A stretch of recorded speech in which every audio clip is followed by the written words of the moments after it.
You know that guy on How I Met Your Mother that plays Wayne Brady's dad? This is who that is.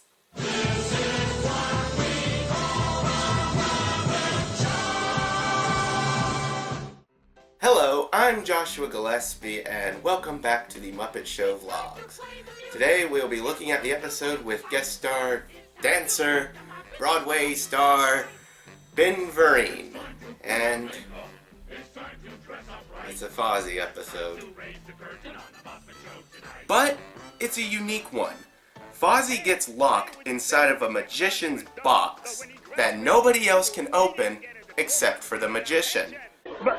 But Kermit, I have an act to do. Well, go get Margot. I can't. He's in Toledo. And I'm in big trouble. So the whole time, Kermit and Fozzie are trying to figure out how to get him out of the box. How is he going to perform his act? It's just chaos. Fozzie, there is one alternative to canceling the show. Oh, there is, yeah? Well, we can replace you.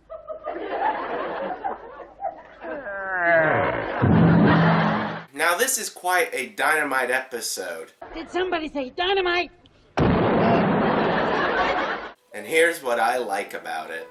Like I just mentioned, the story is unique. It's not a Fozzie, oh, this guest star does this, so I'm going to try and copy it.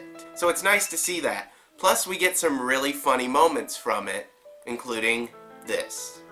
But a Muppet show without Fozzie Bear, it's like Gilbert without Sullivan, ham without cheese, polka without Hontas. Polka without Hontas? Yeah. What's a polka?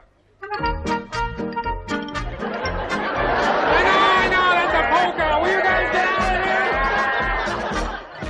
Along with that, just Kermit and Fozzie's interactions with each other are just fantastic. It's just back and forth with them. Me, the show needs me, Kermit. Who cares about a frog? I'm stuck. Outside of the story, there's a lot of good stuff, including the opening number, Jump Shout Boogie. It made you want to jump, jump, shout, shout, knock yourself out.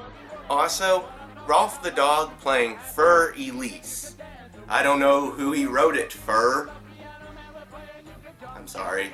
And somehow the Muppets managed to make this classical number hilarious. Also, the veterinarian's hospital sketch with George the janitor was so good that it was included on a Muppet Show album. Dr. Bob, you've given this hospital a bad name. You're right.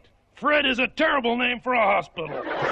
As for Ben Vereen, his two songs, Mr. Cellophane and Pure Imagination, are really good. In fact, they included Pure Imagination during the Muppets Celebrate 30 Years when they're talking about just all the creative things the Muppets have done over the years.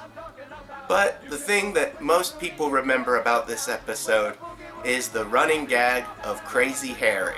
The explosions on the Muppet Show are always outstanding, and this one is no different.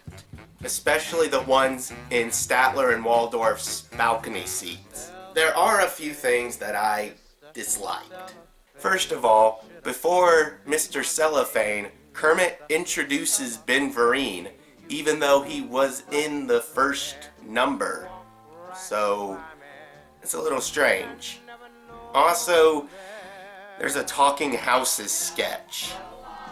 But the biggest problem that I have with this episode is this. Dear Scooter, they love me. Me, the great Gonzo. Boy, that's the greatest show we've ever done. We see the Great Gonzo, which is awesome, but we don't get to see his act.